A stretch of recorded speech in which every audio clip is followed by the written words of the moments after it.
میرے دوستو، انسان کو کل عقل بھی مل جائے تو پھر بھی اللہ کی حکمت کا وہ احاطہ نہیں کر سکتا۔ رب کریم کو زیادہ پتہ ہے کہ ہمارے لیے کون سی چیز بہتر ہے اور کون سی چیز ہمارے لیے نقصان کا باعث ہے۔ اللہ تبارک و تعالی کی حکمت یہ چاہتی ہے کہ میرے بندے پریشان نہ ہوں۔ رب یہ چاہتا ہے کہ میرے بندے کسی جگہ پہ بھی دقت اور پریشانی کا شکار نہ ہو۔ تو اللہ تبارک و تعالی نے راہ اعتدال اختیار کرنے کا حکم ارشاد فرمایا کہ تم اعتدال کے رستوں پہ چلو، معتدل زندگی گزارو، افراط و تفریط سے بچو۔ آج جس معاشرے میں ہم وقت گزار رہے ہیں، اس معاشرے میں ہم اس بات کو سمجھنے سے قاصر ہیں کہ اصل ہمارا مسئلہ کیا ہے۔ ہمارا اصل جو مسئلہ ہے اس کی شناخت ہمیں کیسے ہوگی اور ہم پھر اس تک رسائی کس انداز میں حاصل کر پائیں۔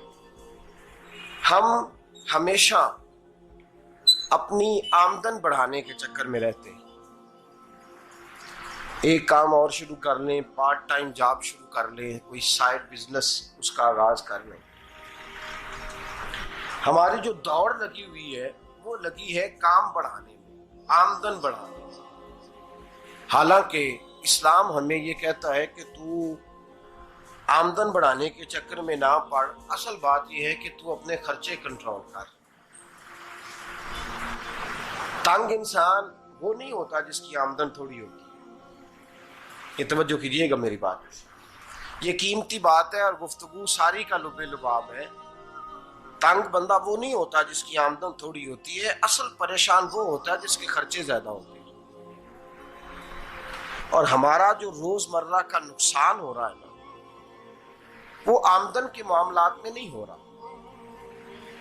بنیادی نقص جو واقعہ ہو رہا ہے وہ یہ ہے کہ ہمارے اخراجات زیادہ ہیں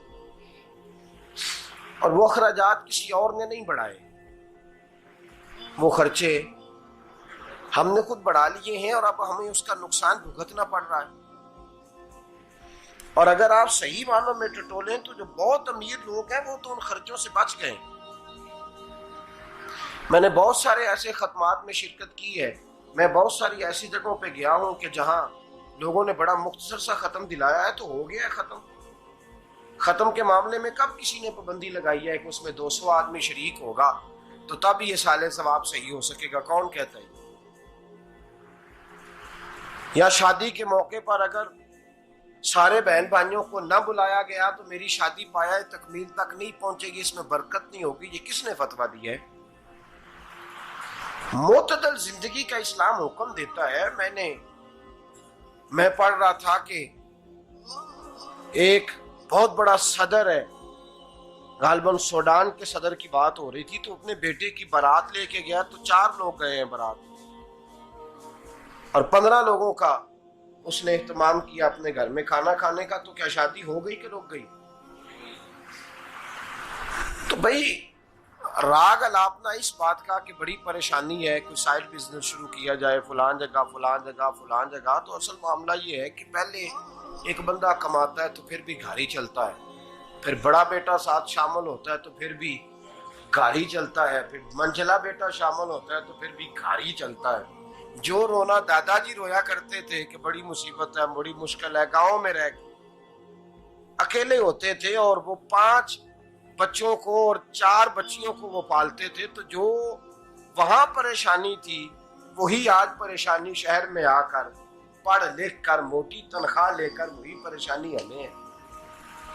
تو میں جس نتیجے پہ پہنچا ہوں اس کو پڑھ کے، قرآن مجید کی چند آیات کو دیکھ کر اور اس مفہوم کی جو حدیثیں کتب احادیث میں پائی جاتی ہیں اور ہمارے بزرگوں نے ہمیں جو مزاج اس حوالے سے دیا ہے، میں اس نتیجے پہ پہنچا ہوں کہ مسئلہ آمدن کا نہیں، مسئلہ خرچے کا ہے۔ ہمارے خرچے بنیادی طور پر زیادہ، اور اگر پھر ہم زیادہ بوجھ خواتین پہ ڈالتے ہیں کہ وہ مطالبے زیادہ کرتی ہیں، اور اگر آپ مجھ سے پوچھیں تو خواتین کی بھی اگر کسی جگہ کوئی عادت خراب ہوتی ہے تو اس میں اصل کردار اس کا ہوتا ہے جو وہ عادت خراب تو کیوں اپنے گلے سے اتار کے آپ کسی کے گلے میں بات ڈالنے کے چکر میں ہیں؟ وہ خواتین کی طبیعت نہیں ایسی ہے. اصل بات یہ ہے کہ ہم نے عادت ڈالی ہے، ہم نے یہ مزاج ان کو دیا ہے تو ان کا بنا ہے، نہ کیسے بن سکتا. تو اعتدال جب تک زندگی میں نہیں ہوتا، پانی پیاس بجھاتا ہے لیکن ایک گلاس ہی ہو تو پیاس بجھاتا ہے، بالٹی کو منہ کو لگائے گا تو کپڑے بھگو دے گا اس کے. حالانکہ پانی بری چیز کا نام نعمت ہے نا بہت بڑی اللہ کی، لیکن پیالے میں ہی اچھا لگتا ہے. کوئی مٹکا منہ کو لگائے گا تو تانگ ہوگا، پیالہ ہی بہتر ہے اس کے لیے. تو میرے دوست، مٹکے سے بھی بعض اوقات کام چل جاتا ہے، لیکن اگر کوئی کہے نہیں مجھے دریا ہی چاہیے تو اس کا تو گھر بہ جائے گا، سارا گھر بہ جائے گا اس کا.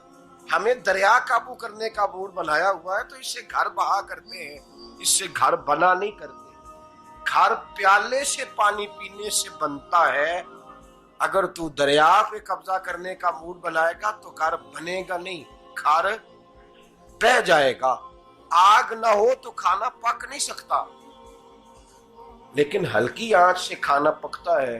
اور اگر آنچ تیز کر دی جائے تو جی قرینے قیاس بات کر رہا ہوں، میں عقل سے ماورا نہیں کر رہا. قرینے قیاس سمجھانے کے لیے مثالیں دے رہا ہوں.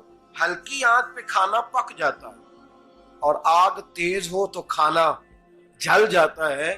تو کھانا اتنی دیر کھانے کے قابل رہتا ہے جب تک وہ ہلکی آنچ پہ پکتا ہے. تو جتنی مرضی تو کہتا ہے نہیں میرا گزارے نہیں، آگ تیز ہونی چاہیے، تو میاں جل جائے گا، جل جائے گا. ہوا نہ ملے تو سانس نہیں آتی، ٹھیک ہے؟ آکسیجن نہ ہو تو سانس، ہوا نہ چلے تو گزارا نہیں ہوتا. لیکن اگر تیز جلے نا، اگر تیز چلے تو آندھی اور طوفان بن جائے تو چھتیں گرا دیتی ہے، جانیں لے لیتی ہے. ہم ہیں طوفان کے چکر میں، ہم ہیں دریا کے چکر میں، ہم ہیں بڑے لاؤ کے چکر میں. تو میاں ہلکی آنچ ہی اچھی ہے، یاد رکھ.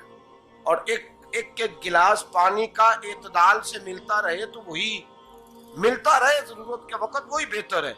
تو پورے دریا پہ قبضہ کرنے کا پروگرام نہ بنا، تانگ ہو جائے گا. اور میرے عزیز یاد رکھ، ہوا سانس لینے کے مطابق ملے تو وہی اچھی ہے، جو سانس بند کرنے پہ آ جائے وہ ہوا اچھی. ہم نے چکر چلا لیا ہے کہ زیادہ پیسہ، راتوں رات پیسہ، لمبا پیسہ، یہ پلاٹ بھی میرا، وہ پلاٹ بھی میرا، گجرانوالا بھی، گجرات بھی، لالا موسیٰ کھاری اور پنڈی تک جہاں میں جاؤں میرے نام کی تختیاں لگی ہوئی ہونی چاہیے. اسلام منع کرتا ہے.